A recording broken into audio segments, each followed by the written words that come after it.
그래서 죽었으면 좋겠다. 내가 이제까지 살면서 해왔던 그 모든 행위가 다 가짜인데 그거 계속 곱씹어봐요. 영원히 곱씹어요. 영원히. 그리고 말씀이 제가 똑같은 말씀을 계속하는 것처럼 들리죠. 그렇죠. 아니 핵심은 똑같아요. 그런데 그때그때 조금씩 이렇게 달라지고 있어요. 그런데 그 달라지는 말씀들을 이게 단계별로 성령께서 깨닫게 해주셔서 그때. 그래서 우리가 처음 만났을 때에 이 말씀을 받아들이던 그 수준과 지금 우리가 이 정도 상황에서 말씀을 받아들이던 그 수준을 과거의 나와 지금의 나를 비교해보면 너무 달라졌죠. 그렇죠? 이게 어떻게 이게 가능한 겁니까? 주님이 하시는 겁니다. 그 성령님이 하시는 겁니다. 어떻게 그 하말티아를 통해서 아이테오 하니까 파라프토마 했던 그 말씀들이 이제는 길이요 진리요 생명이신 그 예수 그리스도 안에 떨어져서 그분을 통해서 듣게 되는 거죠. 그분이 누구죠? 성령님 그리스도의 영. 그분을 통해서 듣게 됩니다.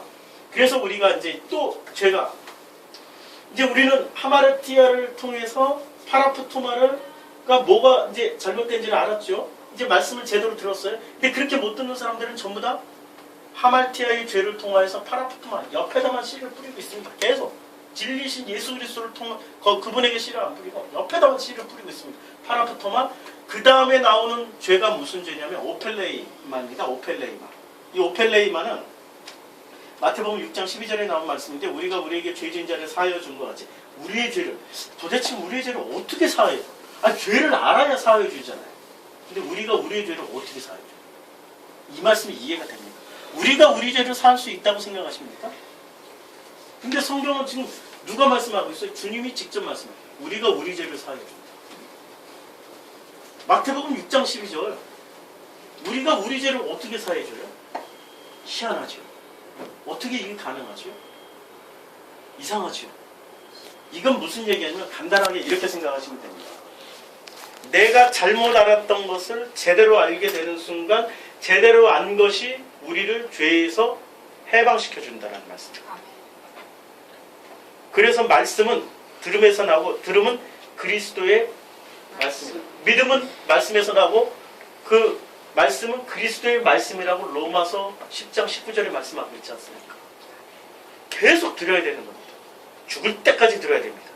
죽을 때까지. 기회는 딱 이 땅에 한 번밖에 안 주어집니다. 죽는 순간 그 다음에는 기회 한 번 더 주세요 라고 주장했던 그리고 이렇게 간절히 빌었던 부자가 있었습니다. 나사로는 아브라함 품에 있었고 이 부자는 기회를 한 번만 더 주세요. 나는 이제 드디어 알았습니다. 죽으면 다 알게 돼요. 죽는 순간 다 알게 돼. 이 땅에서 몰라. 죽는 순간 다. 그때 가서 얼굴과 얼굴을 맞대고 보듯이 알게 돼. 그러나 그 진리를 알게 되는 사람은 지금 이 땅에서도 얼굴과 얼굴을 맞대고 보듯이 알게 돼요. 이게 되어집니다. 근데 그것을 알게 되는 이 사람, 이 호펠레이마는 우리가 우리에게 죄 지은 자를 사해 준 것 같이 이 과정이 죄가 뭔지를 알게 되면 드디어 용서가 나로부터 이루어집니다. 김창옥 교수가 그분이 참 기독교인이셔요. 그분 그 유명 강사잖아요. 이렇게 말씀하실 때 보면은 문득문득 이 진리가 툭툭 터져 나와요. 참 놀라워요. 문득문득 저는 이게 들려요. 그게 다른 분들은 전부 다 어떻게 들을지 모르겠지만 저는 그분이 그 알맹이가 보여요. 그 중에 그분이 많이 하시는 말씀 중에 이런 얘기를 해요. 누나들 속에서 자랐는데 막내 아들로 유일한 아들이에요. 누나들 속에서 자랐는데 아버지가 이렇게 약주를 하시면은 그리고 이게 그 동양화에 실패를 하고 오시는 날은 어머니를 그렇게 두들겨 팼대요. 뭐 무슨 이유에서인지 두들겨 팰 때 그 어머니와 함께 누나들은 같이 맞았대요. 그런데 그 모습을 보면서 이 누나는 이 김창옥 교수는 막내였고 어렸고 그것이 무서워 멀리서 항상 바라보기만 했다라는 거죠. 그런데 이 누나들은 성장하고 나서 이 누나들은 당당하게 그 어떤 무슨 거리낌도 없이 잘 성장했고 자기는 늘 성장해서 어른이 되면 될수록 이상하게 그 마음에 어떤 죄의식 같은 게 있었다는 거죠. 그때 나도 맞았어야 돼. 그때 나도 맞았어요. 그리고 누나들은 가족끼리 모이면 누나들이 항상 그 얘기를 한대요.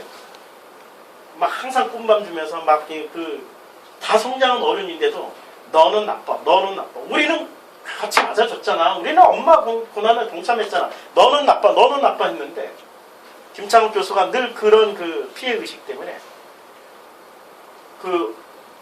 성인 아이, 성인 아이라고 표현, 성인 아이로 살았다는 거예요. 근데 어느 날 자기가 깨달았다는 거죠. 자기가 자기 변명을 한번 해봤대요. 나는 그때 어렸어. 어떻게 할 수가 없었어. 그리고 누나들은 성장을 했고 누나들은 그런 힘이 있었어. 나는 그때 내 수준에서 그것이 최선이었어.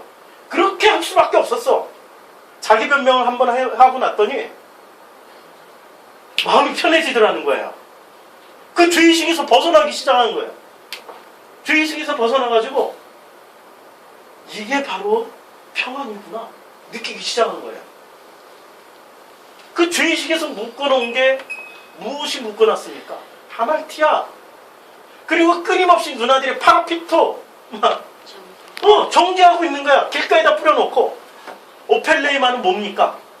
오펠레이마는 바로 우리는 그 진리를 알 수 없습니다. 그런데 그 누나들처럼 오펠레이마 끊임없이 내가 옳으니까 주장하는 거야. 너는 이거 반드시 보상해야 돼. 엄마한테 너 잘해야 돼. 엄마 여행 보내주고 엄마한테 몽땅 다 잘해야 돼. 아무리 한다고 해도 그것이 해결이 됩니까? 절대 해결 안 됩니다. 오펠레이마는 그런 열심입니다. 누나들의 열심. 이게 오펠레이마입니다. 우리는 교회에 가서 끊임없이 오펠레이마로 정죄를 당하고 있습니다. 목사님들이 뭐 해, 섬겨, 드려, 뭐 열심히 지켜. 이게 전부 무슨 말이죠? 오펠레이마. 이것을 성경에서 뭐라고 얘기합니까? 그렇게 말하고 있는 그 사람을 죄라고 얘기합니다. 그걸 받아들이고 있는 그 사람도 죄라고 얘기합니다. 오펠레이마. 죄는 뭐죠? 죄는 하나님의 말씀을 우리가 못 알아듣는 게 죄입니다. 하나님의 말씀을 제대로 알아듣기 시작하면 그 사람을 하나님은 죄인이라고 합니까? 의인이라고 합니다. 의인이라고 합니다. 확신 있게 말씀하셔야 돼요. 하나님의 말씀이 제대로 들려지는 순간부터 우리는 죄인이 아니라 의인이 되는 겁니다. 하나님 앞에 섰을 때 그런 사람을 하나님은 뭐라고 받아들입니까? 내 아들 예수가 왔구나 하고 끌어안아 주십니다.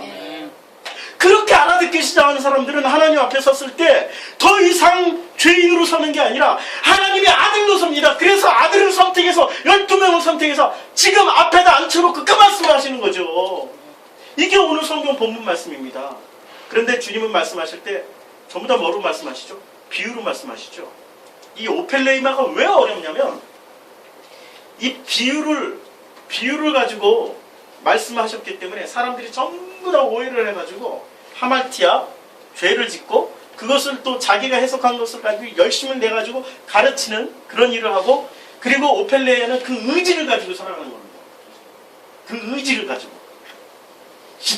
죽어도 난 죽어도 나는 예수 배신 안 하고 죽을 거야. 난 죽어도 나는 예수 배신 안 하고 죽을 거야. 이게 오펠레이마예요. 죽어도.